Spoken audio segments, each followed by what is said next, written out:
I think we're ready to get started. Carl, thank you very much for coming. Over to you. Okay, well, thank you very much, Sarah. And I have a short presentation that I'd like to present, and then we'll talk a little bit about the flight, and then once we do that, we'll get to the questions. So, and hopefully the presentation will provide a little bit more information, I think, on the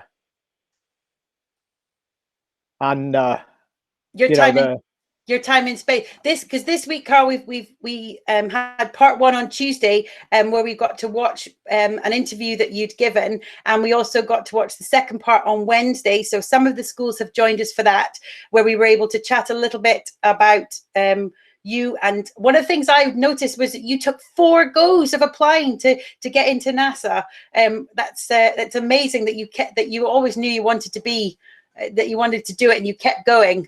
Which was brilliant.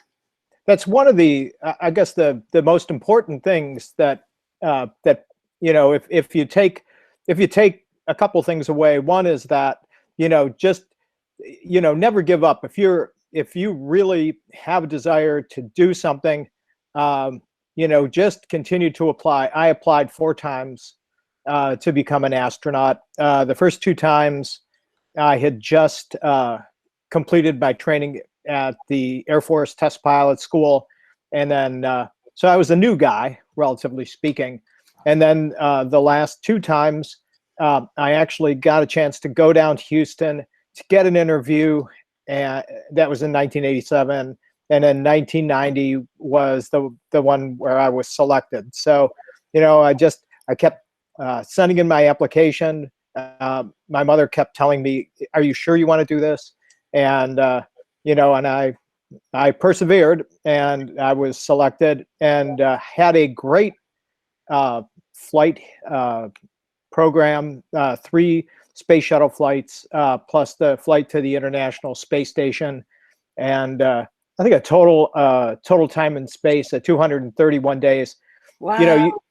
So you see a lot of the folks now are they'll get a half a year at a time. Well, I got a half a year on my space station flight, and then of course Scott Kelly was up there for 350 days. So, and now that you work at Oceaneering, you're still connected to NASA. You've got your neutral buoyancy lab behind you, but you're able to.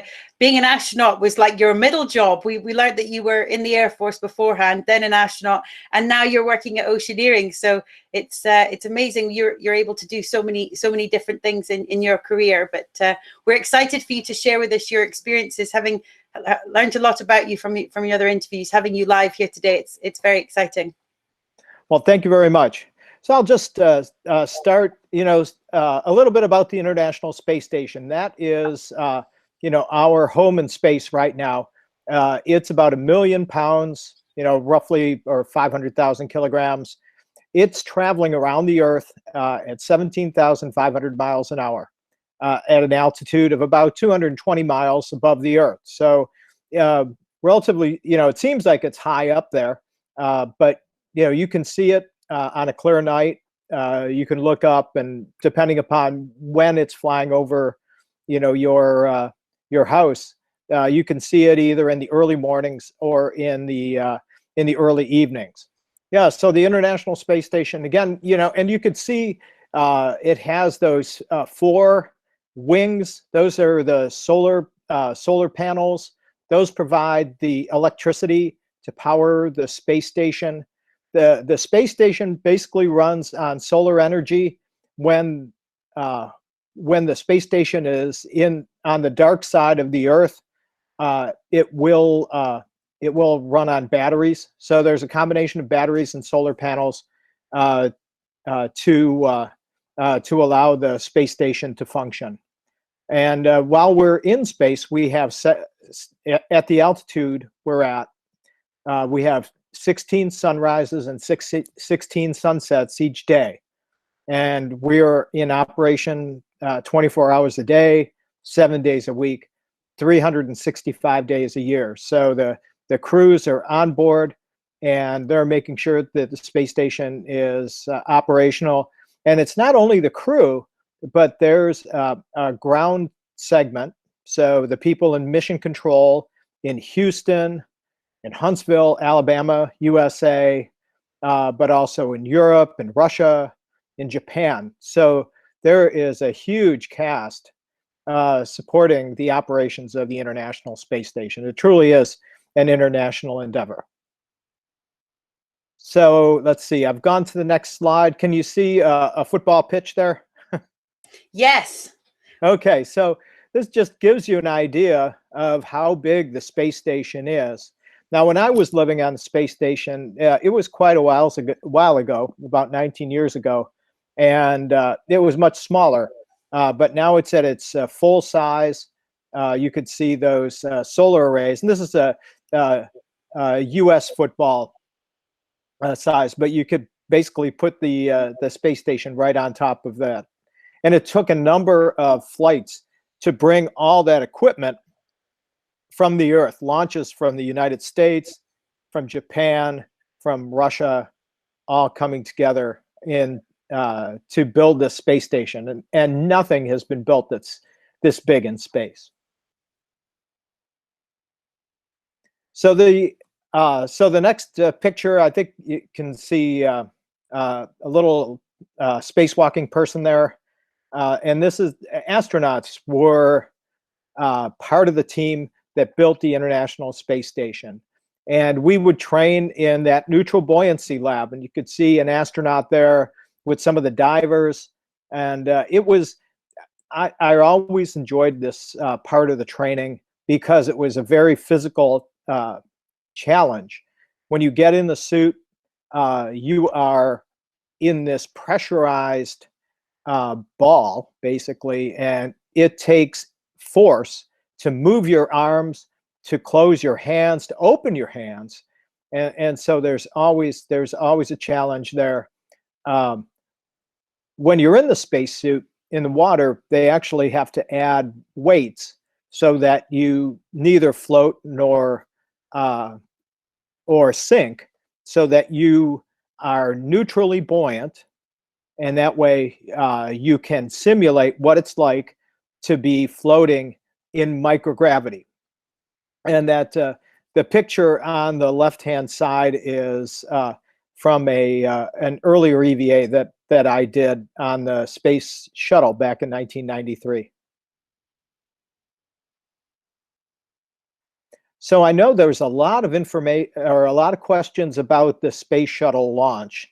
And, you know, of course, the Space Shuttle was retired, and its last flight was in 2011. And now crews fly to the space station either on the Russian Soyuz rocket or on the SpaceX Falcon 9. But, you know, all launches are the same because there's a tremendous amount of energy that's generated by the rocket engines to lift the rocket and its payload off the launch pad and into space. And as you're rising toward the space station, you are flying through the atmosphere and you're constantly accelerating. And so what happens is the air begins to, you know, impact the space shuttle, and it begins to buffet the space shuttle. So as you're coming off of the launch pad, there's a tremendous amount of vibration, and you're just rocking back and forth. It's really quite a ride. And then about 2 minutes into the flight, those solid rocket motors, those you know, white motors on the side of that red tank, they separate. And there's this big flash and a big bang as those rockets separate, and then you're using the rockets or the rocket engines on the back of the shuttle to provide the rest of that thrust to get you to the orbit of the space station. Oh, hit the wrong one. So this is the space station when I arrived in December of 2001. And you can see we only had one solar panel. And because astronauts were living on the space station while they were building the space station, we had to make do with pieces. And so this piece is actually on the left-hand side, the far left-hand side of the space station now. It's called P6. So those solar arrays are still being used today, 20 years after they launched. But this is from sort of the rear of the space station. So you're looking primarily at the Russian segment, and then, but you could see it's a much smaller space station than what we have today. And we had a crew of 3 on board the space station. Normally now the space station has a crew of 7, but early in the we had just 3. Of course, I was on board along with Dan Bursch from the United States. Dan and I flew together on our first flights back in 1993. And then we were joined by Yuri Onofrienko from Russia. And Yuri had flown previously on the Mir space station. So he had spent 6 months in space prior to coming to the space station as well. And this picture is in the US laboratory. So it was a good place for us to get a crew picture. So what do people do on board the space station? Well, as I mentioned, the crews help build the space station. Astronauts do experiments. They have to fix the space station. So sometimes things break and you have to fix them. They take pictures for their university. I was a graduate of Kent State University here in our state of Ohio in the United States. And then we blaze the trail for future exploration beyond Earth. On that lower central picture is a picture of Yuri Onofrienko, and he's sort of holding up sort of that big gray cylinder. That's our oxygen generation system. And so one of the days early in our mission, the oxygen generator broke. And of course, we all need to breathe oxygen. So we were very concerned, but fortunately we had a new one, and we were able to put the new one in its place, get it hooked up. And it took several days to get it operating. And fortunately, we had other sources of oxygen that we were able to use during that time. But it was just one of those things that happens while you're up there, and you just have to take it in stride and fix up the space station so it can continue to operate. So we did a number of experiments in the sort of the physical sciences and the life sciences. And part of those life science experiments, we're doing experiments on us, crew members, as guinea pigs. So on the left-hand side, I had electrodes strapped to my leg, and I was putting in a little bit of energy, and it would make my leg kick. And they were looking at the what they call the Hoffman reflex to see if the effects of being in microgravity, where your back, your spine elongates, if that would cause problems, or changes in your reflexes. And then on the right-hand side, that is a Russian experiment Yuri's participating in. You could see there's a number of sensors that are attached to Yuri's body, and then those kind of robot pants, that red and gray thing at the bottom that Yuri has stepped into, pulls a slight vacuum on his lower body, and they're trying to measure the stress on his heart. So we were very fortunate. The US crew members didn't have to participate in that particular experiment. So one of the important things that we have to do is to exercise in space.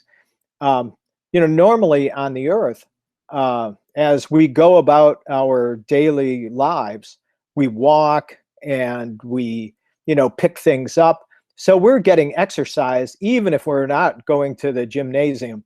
And in space, though, without gravity, we have to make sure that we do the exercises that help maintain our bones and muscles, because the bones will demineralize, they will lose density, and potentially risk a fracture, and our muscles will actually decrease in size and strength if we don't exercise. And so what I'm working with there, it's a sort of weightlifting, but it's elastic bands that provide resistance as if I was lifting weights on Earth. And so we did that to exercise our back and our legs and our arms to try to stay fit so that we could continue to work. And when we return to Earth, that, we wouldn't be like, a bowl of Jello, that we would actually be able to walk and function when we got back. We also had an exercise bike, and we had a treadmill. The treadmill was interesting because, certainly on Earth, when we run, gravity holds us to the road. In space, of course, there's no gravity, so we had to use bungees to hold us to the treadmill so we could run. And we did have some time where we could have some recreation, and we had books. We had movies. We had DVDs that we could play. Each of us had our own DVD player, so we could go to our little crew quarters, which looked like a small closet, and we could watch movies there, or we could play musical instruments. When I flew to the space station, I brought along that keyboard, and then earlier a guitar was brought up to the station. So we actually had two musical instruments there. And in this picture, Ken Cockrell is playing the keyboards. I'm playing the guitar. I learned how to play the guitar while I was up on the space station, and we were singing a version of Brown Eyed Girl, which is a song that we sang in the Max Q band. So anyway, it's just a little bit of home on the space station. And of course, it's important to have nutrition when you're in space, and it's also having a meal is an important opportunity to socialize with your friends, with your family. And so we would try on the space station to eat together at every meal. So we would eat together at breakfast, at lunch, and at dinner. And this is an example where we had the space shuttle crew still with us. And so we had them as visitors to our dining room. And this is in the Russian base block there. So, but they had a big table. We could spread out the table. We could put Russian food, American food, and then in the center, Dan Tani, a colleague of mine, was of Japanese heritage, and he brought some Japanese food. So we had a big feast there.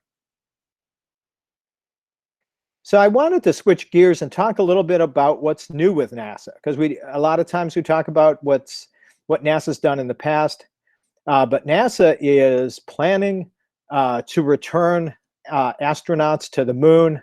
We're hoping to put the first woman, the first person of color on the surface of the moon, and we are still seeing if we can make the 2024 date.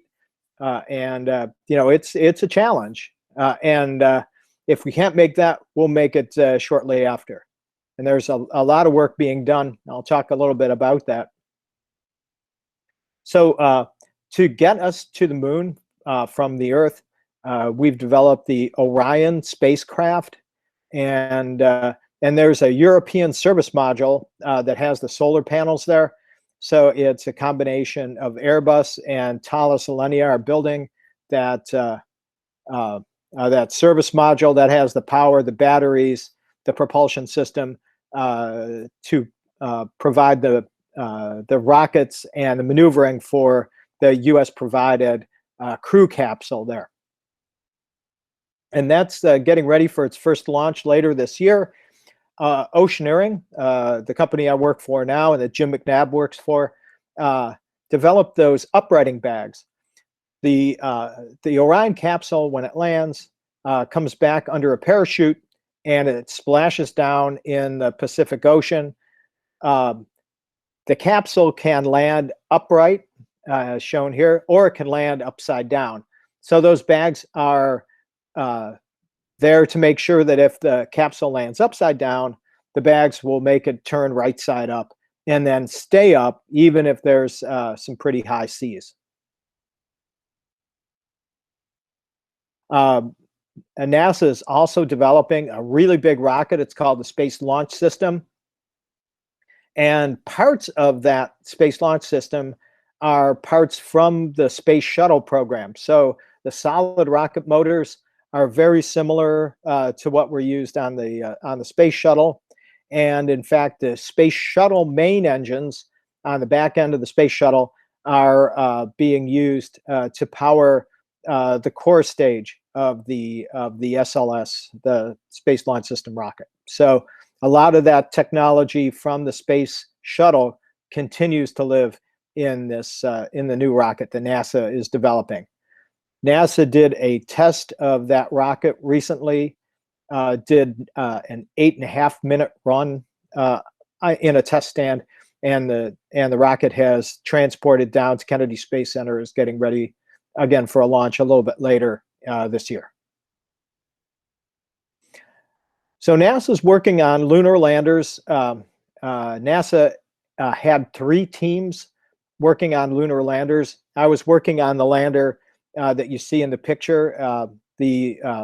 Sort of the prime company was Dynetics, and we were not selected, unfortunately, to continue forward. SpaceX was, but the lander is planning to carry 2 people to the surface to stay for about 6.5 days before returning them back to Orion and then back to Earth.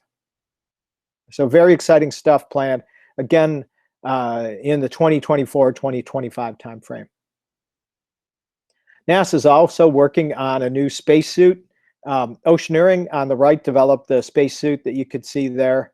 And then NASA has taken the work that we did and incorporated that into their spacesuit. Now you could see a picture there with our former administrator, Jim Bridenstine, giving a high five there. And so that's my story, and hope you enjoyed that little presentation, and I'm happy to answer any questions. It's so good, and you've really taken us through a journey of your experiences. And what we've tried to do is, so over the last week, everyone who's taken part has sent in some questions that we have loaded up, and we're going to go through those now. Some of them Carl may have already answered, so we'll double check those.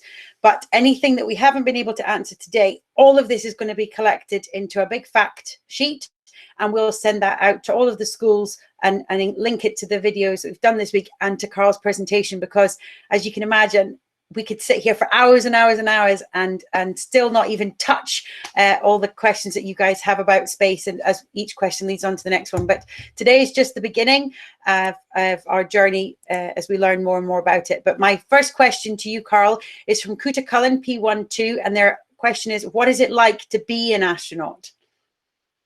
So being an astronaut is just a very exciting job. Because you get to work with really smart people around the world. I was an Air Force officer when I joined the astronaut office, and I had worked primarily with people in the U.S. But very shortly, I started working with Japanese, with Europeans, with Russians. And it was, just very exciting learning about their space programs. We get to do science, we get to do spacewalks, we get to operate the big robotic arm that's outside of the space station, or when I started, the space shuttle robotic arm. So just lots of different things. You have to learn a little bit about a lot of different things to be an astronaut. And that was just a lot of fun for me. One of the questions that came up this week when we were chatting to Jim is, you've also got to have the right personality and temperament to be an astronaut, to spend so much time in space and getting on with everybody. And I think if you think being with the same people for 6.5 months, it's been a bit like we've experienced when we went through lockdown recently, and we were limited to what we could do to get out and about. But under pressure, you must be very calm. Have you been able to test that? When things went wrong, were you able to keep your cool?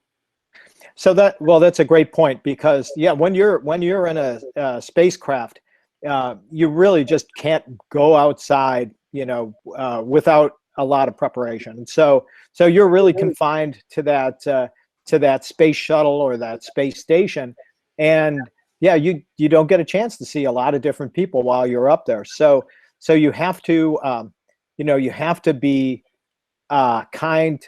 You have to be understanding of other people, and you need to be able to share, and so it's but that you could do that for a while. Sometimes it gets a little bit harder, but when odd things happen, like when the space shuttle or the space station went out of control, for example, you just really need to keep your cool and go back to the training. NASA spends a lot of time training astronauts to be able to operate when things aren't quite the way they should be. And certainly, flying upside down was not what we were planning to do. And we had lost communications with the Earth, and we just went through our checklists, and oddly, we had practiced that scenario on the ground. So we knew that we would have to do all our communicating through very short passes with the Russian communication stations on Earth. So we would get, for every orbit, we'd get 8 minutes where we could talk. And we, and NASA and the Russians had to consolidate all their directions to us very, very carefully, so that they could give us all the information in a short period of time, and then we could execute it. And we just had to be very, very mindful of the work that we were doing. And we always knew that if things really went bad, we could get into the Soyuz and return to Earth. So we knew that we had a lifeboat if we needed it. And it was just but yeah, you just have to keep your cool. It's great life skills, and all of us should imagine that we want to keep those. So nice messages there about being kind to each other and keeping calm under pressure. Did you, as a child, Carl, did you always know you wanted to be an astronaut, or was this something that you came to later on? And so the question from Mid-Mil P2 is, what made you want to work with the astronauts? So I always wanted to be an astronaut. I was very lucky to grow up in the early days of the space race back in the 1960s. And so, as a student, like you all, I got a chance to watch those early launches of the U.S. astronauts. And I just thought that was such a great thing. And as I got older, I was lucky to be good at math and at science, and so those sort of went well with the idea of becoming an astronaut. I then noticed that all the astronauts were military, and so when I went to university, they had a course of study where you could become an Air Force officer when you graduated from university. And so I went through that training as well. And so that, once I got out of university, I had a job as a second lieutenant in the U.S. Air Force. I was working in a radiation laboratory, oddly, but I met people who had applied to become astronauts, Air Force officers. and asked them what I needed to do. They suggested going to Air Force Test Pilot School. That's what I did. And then I started submitting my applications to NASA, and I was eventually successful. So, it was something that I didn't know exactly how to get there, but I knew the kind of building blocks I would need to use to get to that point. So, and it worked out. Yeah, because there's quite a few different routes that you can take to be an astronaut, and that's actually one of the questions from Lawrence Kirk P7. What other routes could you take to be an astronaut? Do you, if this is maybe there's a website that we could refer to if there's information. I think the European Space Agency was recently taking applicants. What other routes do you know of, Carl, to be an astronaut other than the military, as you have done? So NASA selects doctors to be astronauts, and mostly those doctors are not military. Although we've recently we picked one doctor who was also a Navy SEAL or an Army Ranger. But generally the doctors are civilians. They typically have worked at NASA as a flight medicine doctor, and so it's what else? And we'll have different engineers and scientists. Generally, the scientists will have their doctorate and some postdoctorate work, and they generally aren't from the military. So there's lots of different routes in, and I think it also depends on what you want to do in space, because in space now, the International Space Station, there's a selection of scientists who are up in space, I understand, doing different experiments. Is that the case?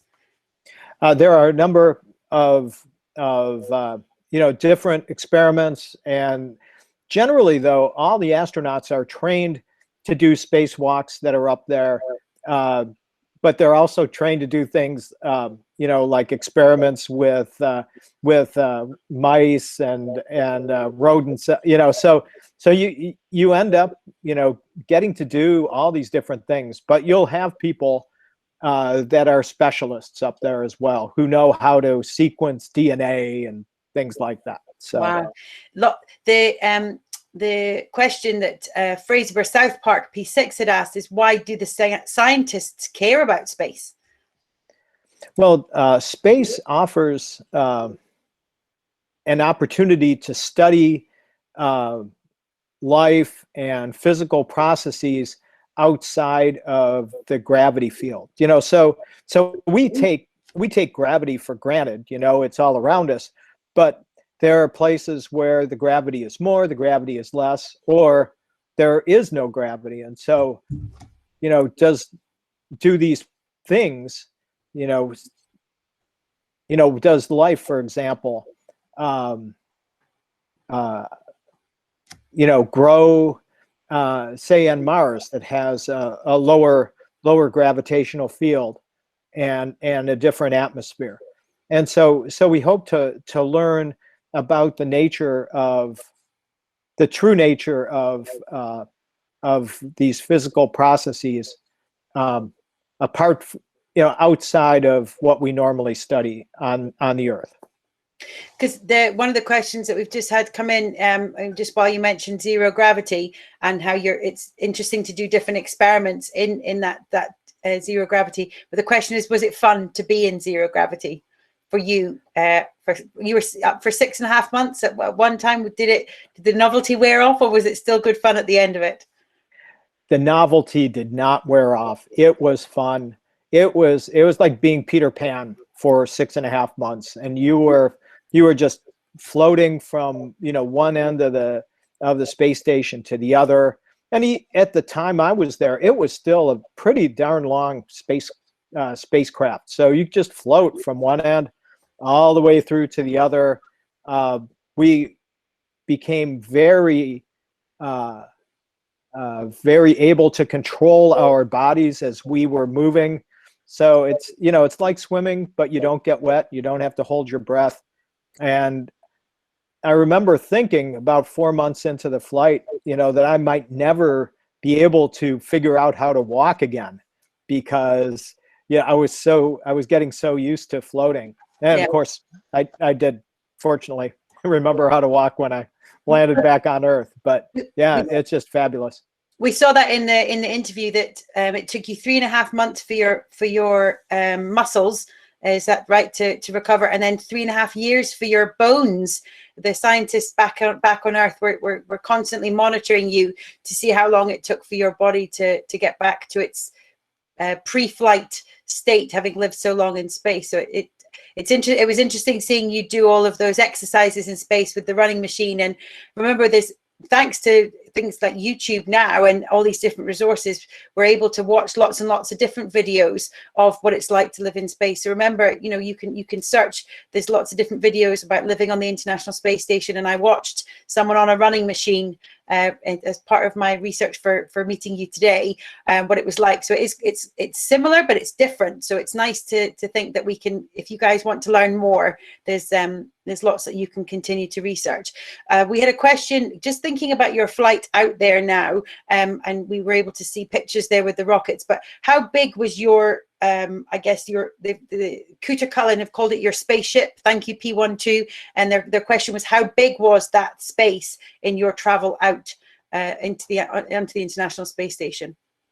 So the space shuttle that took us to the International Space Station, we had the middeck and the flight deck. So it was not a very large area, and so we and then the payload was full. So we sometimes on the space shuttle we would have a laboratory in the back, and we could actually, it was pressurized and we could go back there. We didn't have that, so we just had the it's basically two rooms of a typical house, and one with windows and one without. So it wasn't like it was a bedroom maybe and a kitchen, and that's what we had. Now the nice thing about being in microgravity is that you can sit on the ceiling as easily as sitting on the floor, or being tied to the wall or something. So you can use all the volume that typically you can't use on Earth, and so it gives you a little bit of space there. But yeah, the transportation on the space shuttle was not extremely luxurious, but it was better than, say, a SpaceX Dragon or a Russian Soyuz capsule, which are pretty tiny. Yeah. So I was fortunate that all my flights were on space shuttles, and some of the space shuttles had a little bit more space in the back. So but then the space station was just huge. and it's we were also talking this week about how you had to, within each space shuttle going out, you're taking part to the International Space Station to build it. So, and it make it larger. So it's lovely to think of it growing as you were visiting, and different people making it more effective and giving you a bit more space. But I'm looking at my ceiling and laughing, thinking, gosh, what a waste of space in my house that I can't use my ceiling to sit on, or just thinking about you, as you say, using the full volume of your spacecraft. But great question there from Kuta Cullen. We talked briefly about what it felt, and you when to fly out on the space shuttle, and you were saying it's very rattly and very noisy, and as the different parts of the flight, things exploded and flashes and bangs. So it sounded like it was an exciting time. How long was your sort of taxi from Earth to the International Space Station? How long did that take on the space shuttle? So the space shuttle launch experience was about 8.5 minutes from liftoff from the launch pad to the time when the engines cut off. We'll call it main engine cut off, and that's when you become weightless and you can start to float around. Now, to get to the space station took us another 2 days. Just because we were using orbital mechanics to catch up to the space station once we launched. They're able now to fly and go from the launch pad to the space station in 6 hours. But it takes a very precise launch to do that. But for our flight, you know, that time when we were actively thrusting was 8.5 minutes. And so we were pressed down in our seats with the 3 times the force of gravity. And then once we hit that main engine cutoff, when the engine shut down, we went instantly from 3 times force of gravity to no gravity and floating. So it was a big change when everything starts to float after being under that acceleration. The question, actually talking about floating, Fraser South Park P6 asked, if you become detached from the rocket, would you float away? So that's a good question, and you would. so we always have 2 safety tethers at all times when we're outside of the rocket or the space station, because you can float away. Now the good news, if you were doing a spacewalk with the space shuttle could come and get you. You know, it had the maneuvering thrusters. So if you unfortunately were separated, the space shuttle could come back and get you. On the space station, on the other hand, if you fall off the space station while doing a spacewalk, the space station can't come to get you. It doesn't have that kind of maneuvering capability. And so what NASA developed was something called the SAFER. And it's a little backpack that goes underneath the life support backpack, the Simplified Aid for EVA Rescue. And it's basically a little jetpack that will allow an astronaut, if he or she fell off of the space station, to be able to fly themselves back to safety. So we've never had to use it. We've tested it, so we know it works, but we've never had to use it because we're always very careful through our training. But in the event that something bad happened, you could use that to get back to safety. One of the questions, thinking about that space shuttle, you mentioned that when you went out, you were a team of 3, but that regularly now they're sending teams of 7. Is that what I heard correctly in those missions, or does it depend what they're going to do? So typically, the Soyuz can transport 3 people to the space station. The Crew Dragon can transport 4. And so when those 2 transportation vehicles are there at the space station, you have a total of 7 people that can work. And then recently there was a second Crew Dragon there, so you had a total, I think, of 11 people on board the space station here a couple of weeks ago. So, but typically we try to bring up as many crew members as we possibly can, as long as we have the logistics, you know, the food, the water, the oxygen, to keep them all alive, because there's always plenty to do on board the space station. Perfect. And how many years has the International Space Station been in space? And that's a question from Fraser South Park P6. So the first elements of the space station launched back in 1998, and the first people arrived on the space station November 1st, 2000. So the earliest pieces of the space station are still there in operation 23 years later, and almost 23 years. And then we've had crews on board for more than 20 years, for almost 21 years now. The questions that we're going to any that we don't answer today, remember there's so many that we've been able to collect, but we will be answering these as best we can and putting it into a fact sheet.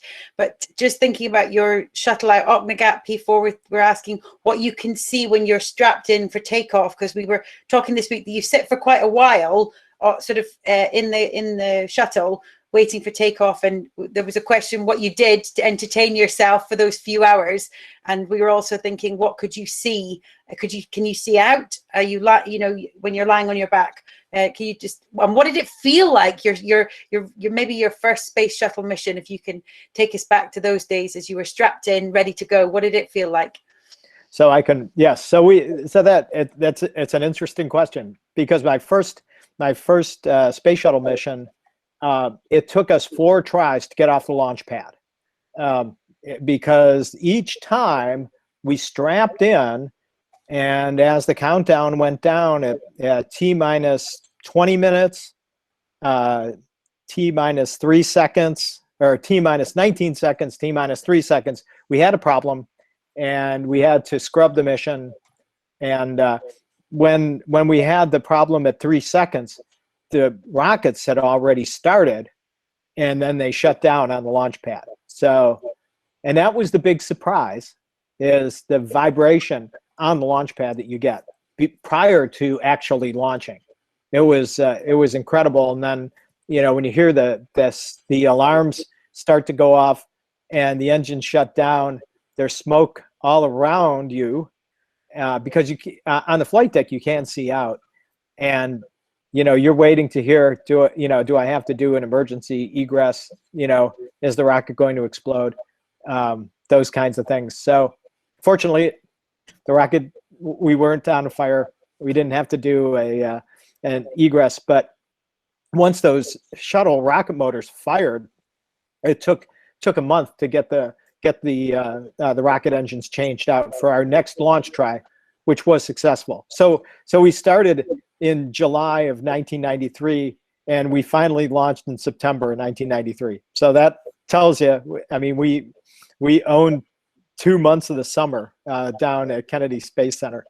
But typically, once you get into the space shuttle or any space vehicle, you're going to be lying on your back with your legs up, so the seats are turned 90 degrees, and so it's just this odd feeling, and you're strapped in, so you really can't do much.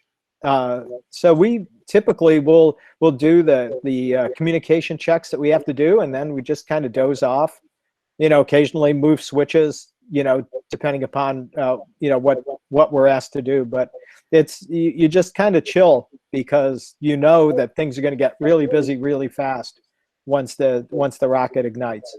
I'm not sure that I could grab a nap, but it definitely puts into context waiting for a flight to take off when I'm getting ready to go on my holidays. And I think we can all, next time we're able to sit on a plane before a holiday, or sit on a train before we leave, we can take a minute and imagine what it must have been like to get ready for such an exciting flight. We spoke with Jim this week about your favorite food being barbecue, and how Mike Bloomfield was able to bring out a surprise barbecue meal for you with some cold lemonade as well.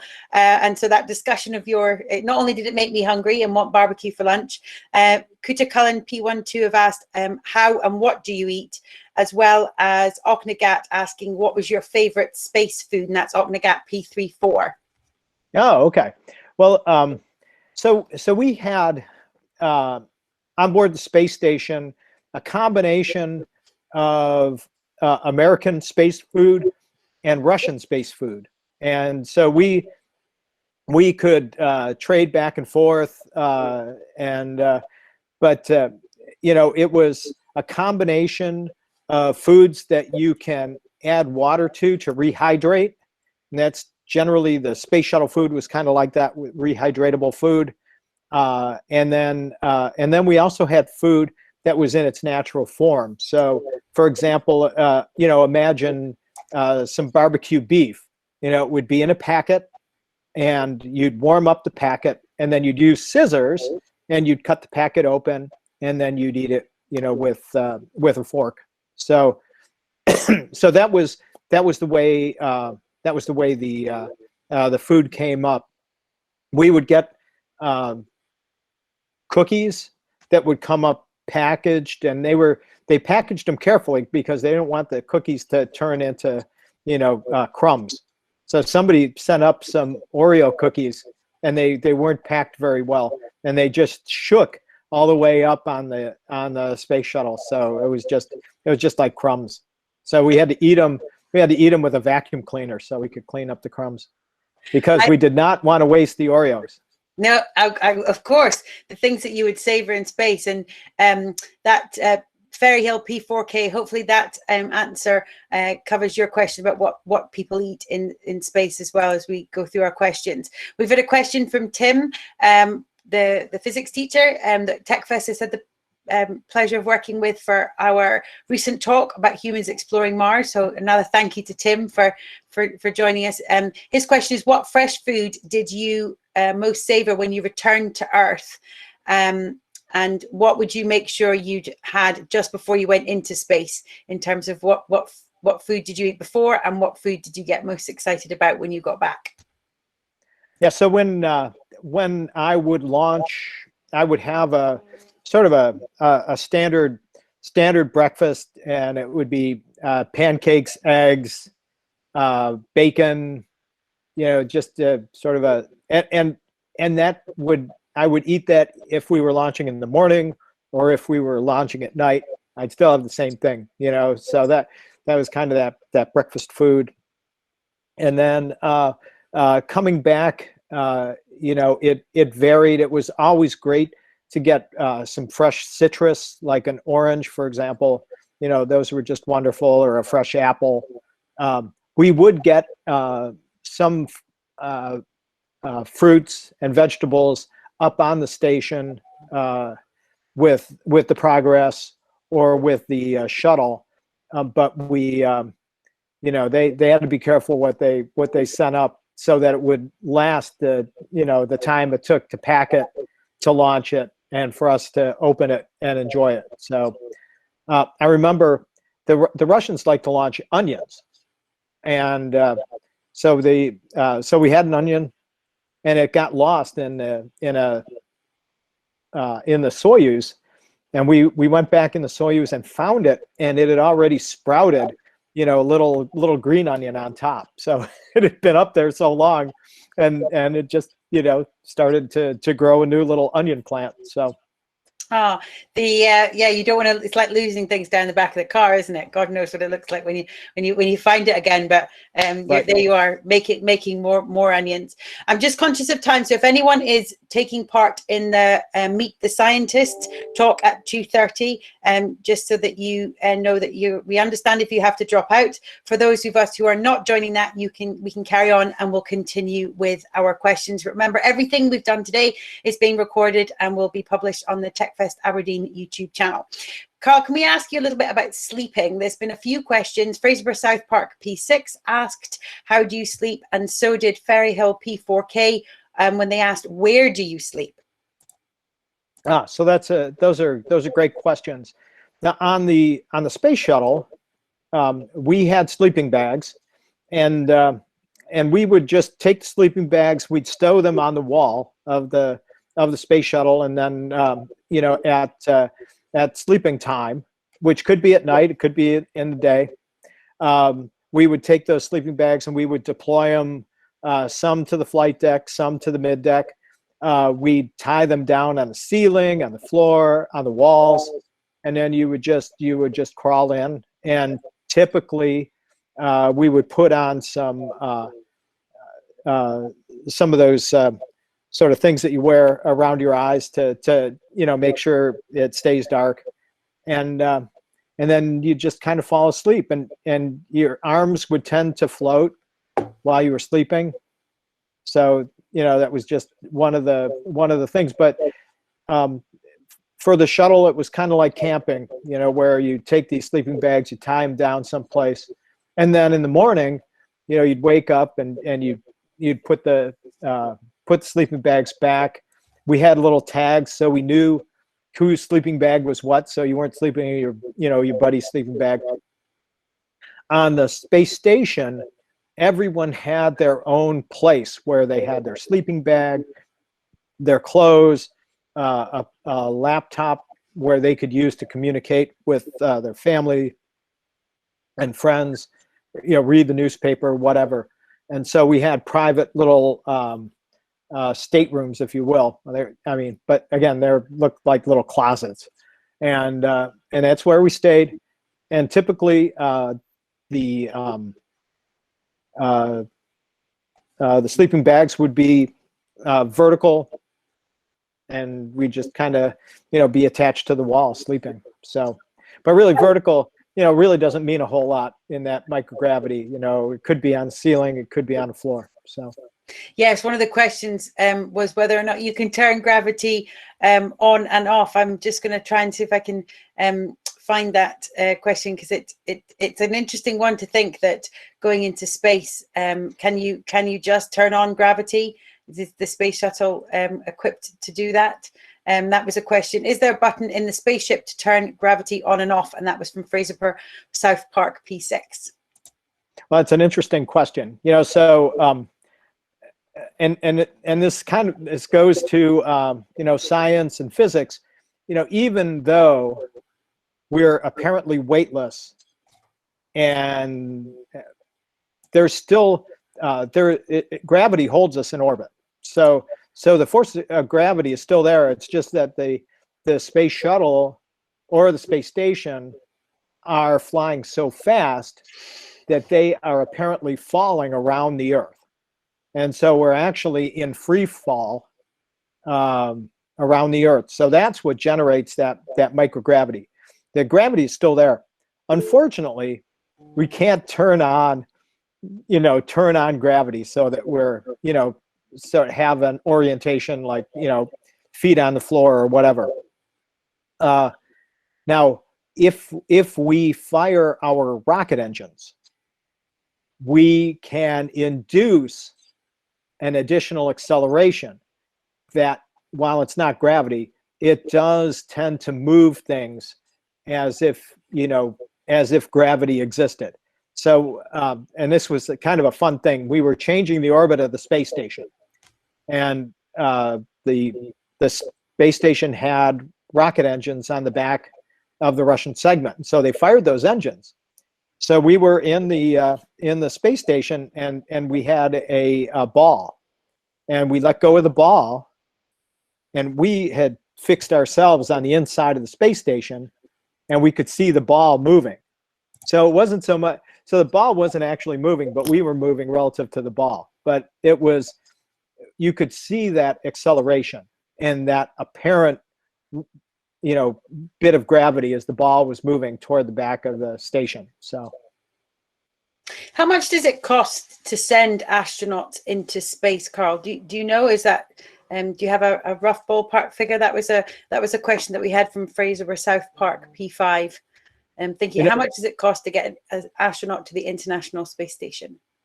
So that's a very interesting question, because NASA actually publishes, say if you were a tourist and you wanted to go to the space station, how much would it cost for you to go? And I think it's like $1 million a day or something like that. And NASA has purchased seats on the Russian Soyuz missions. Prior to getting the SpaceX Crew Dragon up and running, we would have to buy seats on the Russian Soyuz. And I think NASA was spending somewhere, $50 to $60 million per seat. So that's probably about, the best number I can think of. And probably now the Crew Dragon's up and running, it's probably less than that, just because, the SpaceX guys have figured out how to reuse the rockets and reuse the capsules and all. But it's in the, tens of millions. Because that does pose an interesting question for our future when we're talking about going on holiday. And I think that's what Ferryhill P4K and also Cuchulainn P12 were thinking about. How is life different on the space station? And really, what is space like, was the question from Cuchulainn, because this pupil would like to be an astronaut. So I think they're thinking about what it would be like to visit. So it's interesting. When I was on the space station, we had a visitor. He was, I guess, a space tourist, Mark Shuttleworth, So he was a South African born space participant, we call him. And he paid the Russians to transport him to the space station. And he set up his own little South African space agency. He had experiments that he was doing. He was doing sort of calls from the space station to schools. It was really, really cool what he was able to do. And so he was with us for about a week. And yeah, it was nice having him on board. The first space tourist was Dennis Tito, and he flew about 6 months before Mark did. So there are people who have a lot of money that would like to participate in space. Blue Origin and Virgin Galactic are getting ready to start flying tourists, and those are shorter missions, but you still get about 5 minutes of that microgravity in that time. Oh, so you can almost like day trip, equivalent of a day trip. You get out and you come back. That's right. That's right. It's it's so lovely because you're helping us really imagine what it was like out there for you. And when we think about what we want to do in our future, I always think it's lovely to think that you've done lots of different things. As I said, you're in the military. You were then an astronaut. You now work at Oceaneering, still working with NASA and sharing your experiences, and also being part of our learning experience here today. It's brilliant. One of the questions that we've also had is how you keep clean in space, because you can't obviously shower. That question's from Fraser per South Park P6. So that's a great question, because we don't have a shower on board the space station. We originally, I think the concept was to have a shower, and they just never could figure out exactly how to make that work for the long time that crews were going to be on board. So what we would have is look like a drink bag, kind of like you get a fruit drink in the store, and but it wouldn't have any liquid in it. It would have some no rinse soap.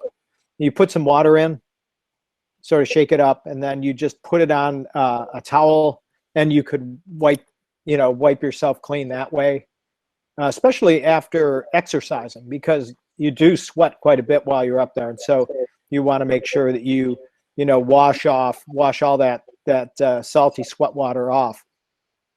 And then we also had shampoo that was similar, no rinse shampoo.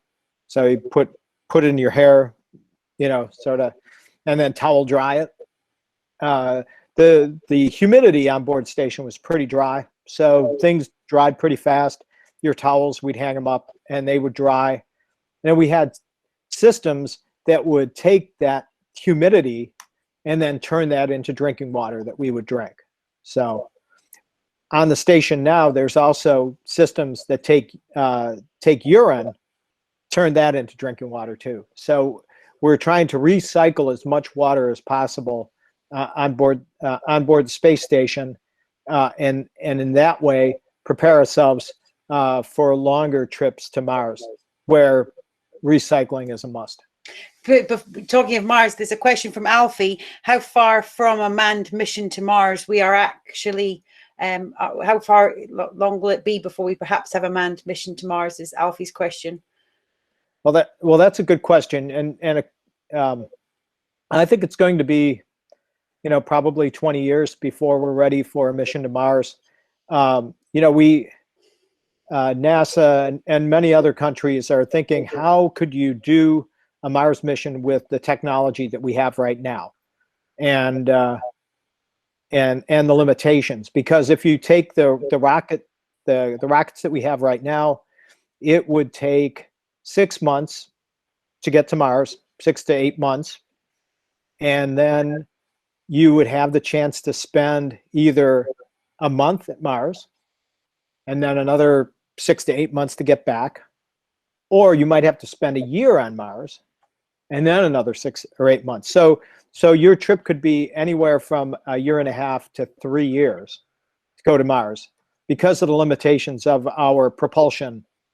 Our rocket engines are pretty much the same as they've been since the 1970s. So NASA is working on what's called a nuclear thermal rocket that might provide a little more thrust for longer periods of time to reduce that time it takes to get from Earth to Mars. So it's going to take a while, I think, for that technology to mature. And then in addition to that, if you're spending a long time away, very far away from Earth, you really need to have systems that are rock solid, that are going to work, and that if they do break down, because they do, how to repair them. So it's a daunting task to figure out what you need. And so we're doing a lot of work on the space station to make sure that all the life support systems that are functioning there will be able to function on a mission to Mars. We're hoping that some of the lunar landings will help us to better understand landing large craft on the surface of Mars. We're getting pretty good at landing stuff on Mars, but it's still, as things get bigger, Mars has an atmosphere, and so you have to go through it. It does heat the spacecraft, and as you're entering, and so it does, that little bit of atmosphere complicates things arriving. And so we're trying to figure out, how best to make that entry into the Mars atmosphere. The SpaceX guys have been working on that for a long time. That's why they have that their Starship. It's made out of steel, I think. So, they're looking at what the best way to do that. NASA's been looking as well. So, but it's going to take 20 years, I think.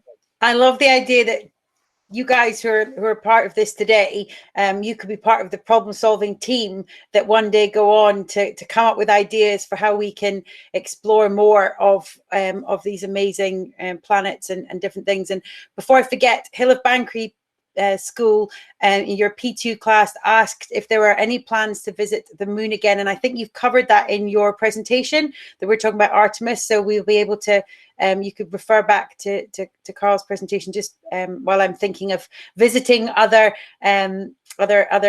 areas of space and some of the thoughts about the moon. But the other thing to remember is that all of the SpaceX missions and a lot of them are now being broadcast online, so you can watch them on social media and see them. I loved watching one of the recent launches live. It was very exciting, and it takes you back. You were saying what an impact that had when you were a child watching those on television. So now more of us have that ability to go back and watch recordings of that, that space race back in the day that had been so inspirational for you. So makes you really think how far we've come in terms of space exploration, and just how everyone working together on the International Space Station and working together to meet these challenges. And it really is a global opportunity with we saw all the flags behind you there in the Neutral Buoyancy Lab with having everybody that's involved. So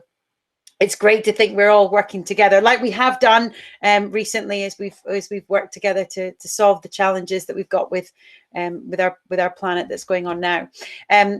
Going back, there's a really great question about crying in space, and also what happens when you cut yourself in space and you bleed. And those questions were from Fraserburgh South Park P5 and Fraserburgh South Park P6. So crying in space, and also if you cut yourself and you bleed in space, what happens?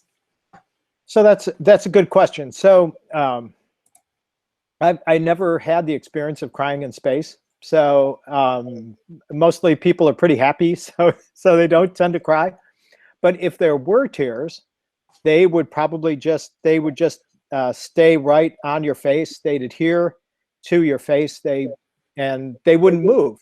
They would just kind of build up around your around your eyes because there's no gravity to move them away. So you'd have to just kind of wipe your eyes to move your tears.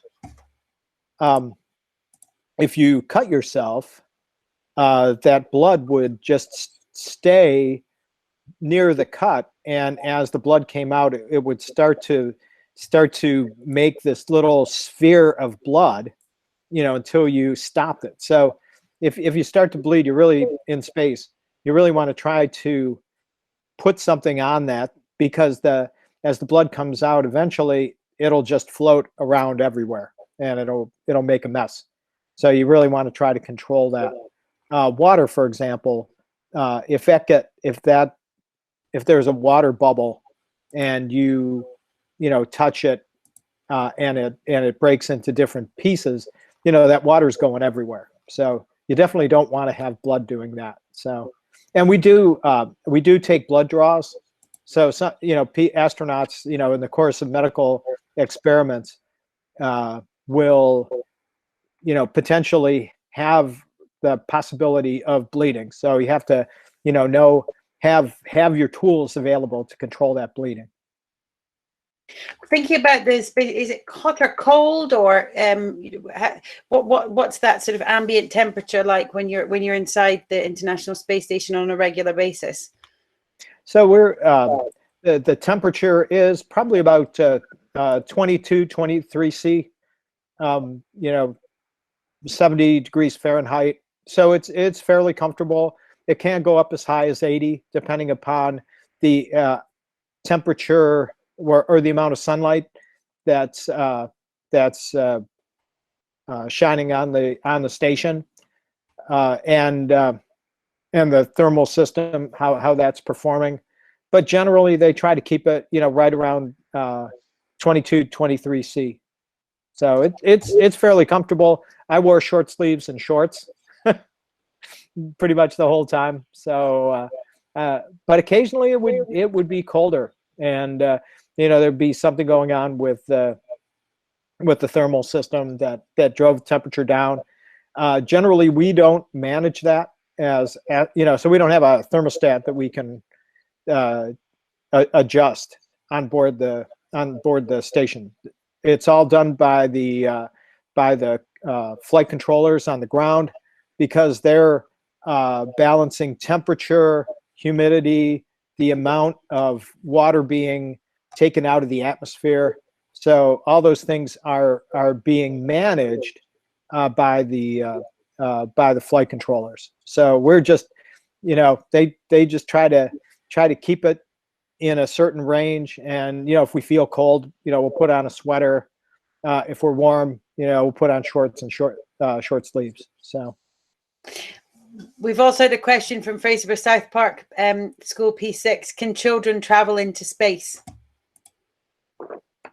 So that's a good question. And so theoretically, yes, children could fly in space.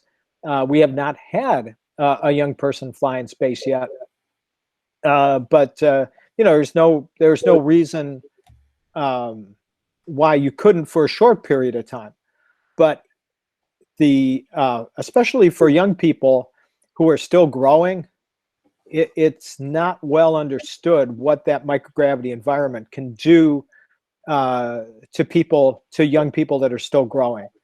How it changes, the growth pattern of your bones and your muscles. And so I think one of the things that we're studying on the space station is through animal analogs, what changes happen as these animals are growing, and can we determine what that might mean for young people that might fly in space.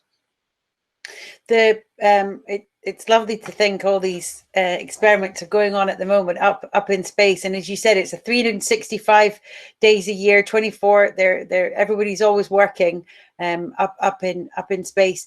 Kuta Cullen P12 are also asking, how do you communicate?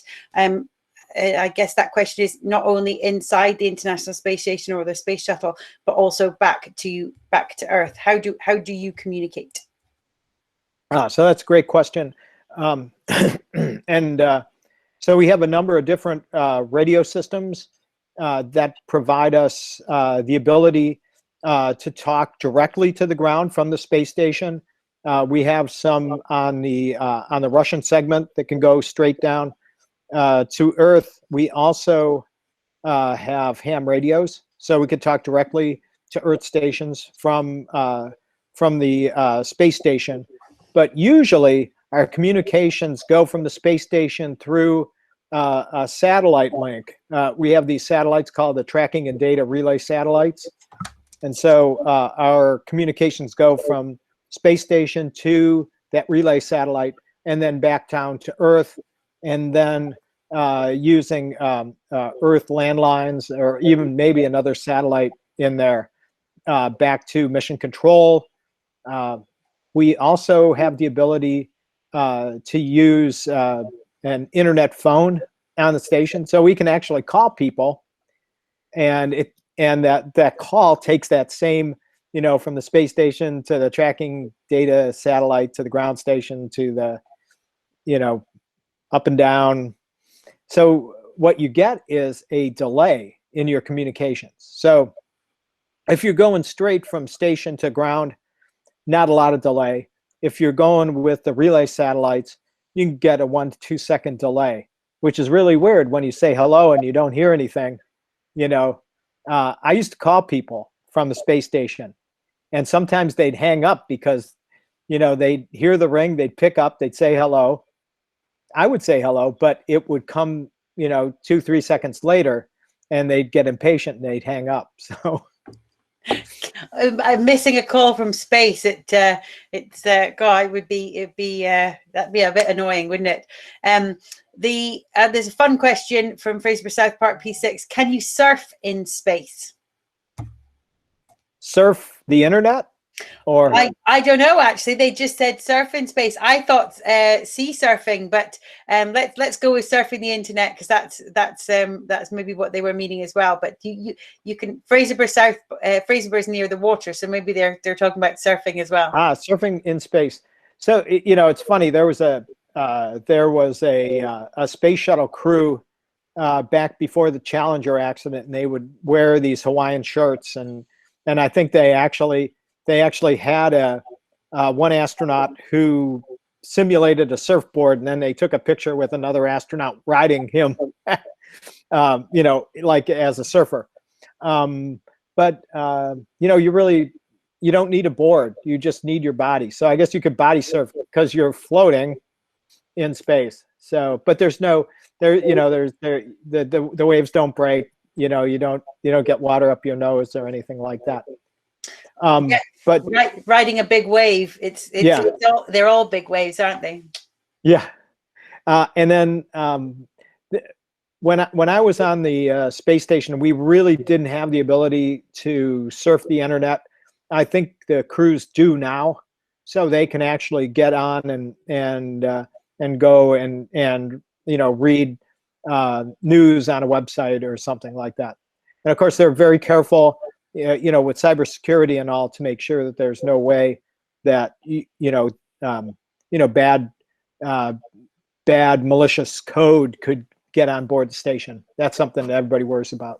Yes, of course, because hacking and cybersecurity, we've been talking about that recently at TechFest, and it's something, giving out your password and staying safe on the internet. It's a big thing. But I'd never thought about the astronauts staying safe on the International Space Station so that they don't get hacked. So it's an interesting, perhaps for a future talk, cybersecurity in space, and how does that relate to what we do in school? It's kind of cool. Ferry Hill P4K also asked, how did you feel when you got back to Earth?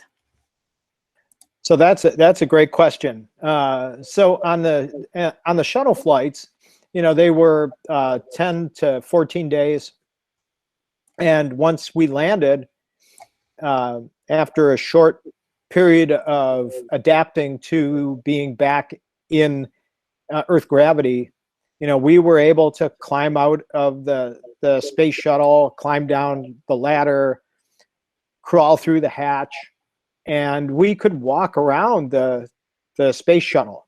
So, and that was one of the things that we really enjoyed doing, you know, is taking a look at our spaceship after it had returned to Earth. You know, that was just a really cool thing to be able to do.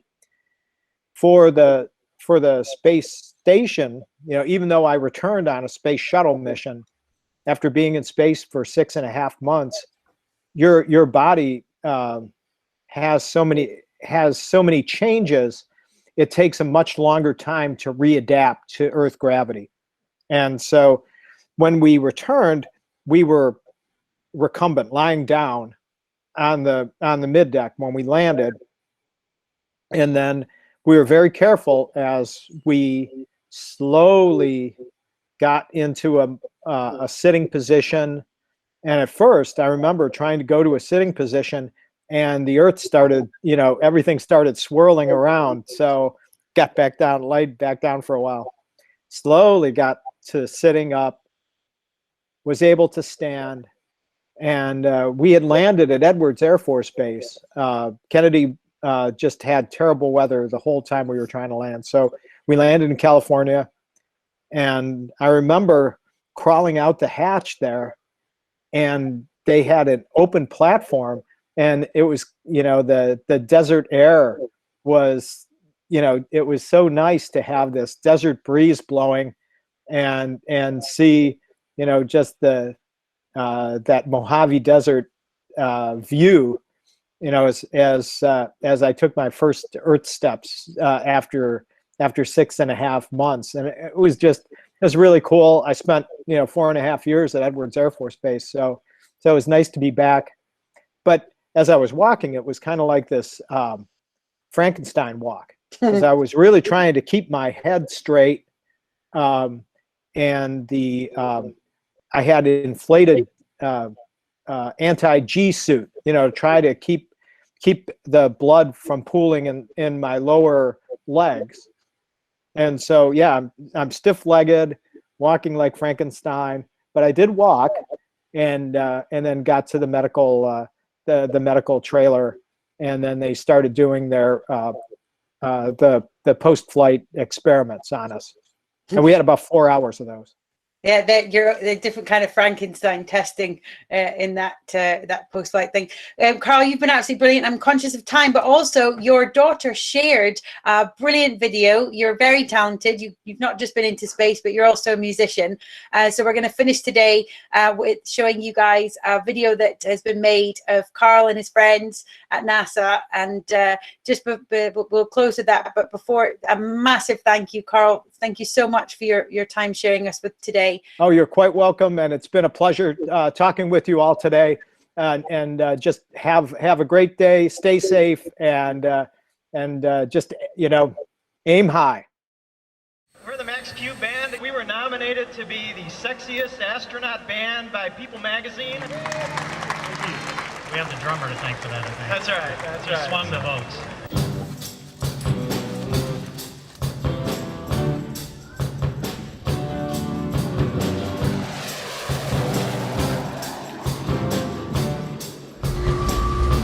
You have a right flat tire.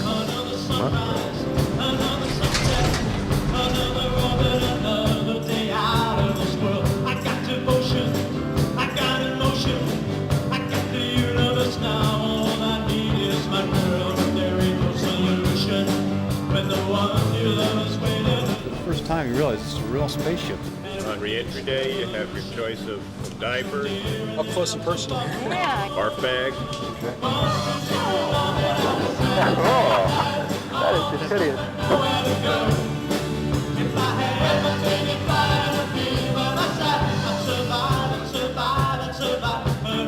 Glad you did not hear Scott. People, what are you doing? Very good.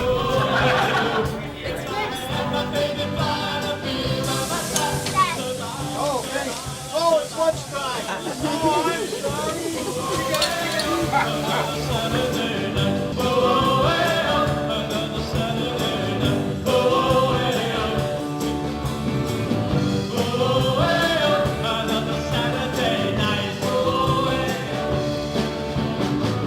Get it on probably get a chance to practice as much as they like to. We do make them do some other work during the day.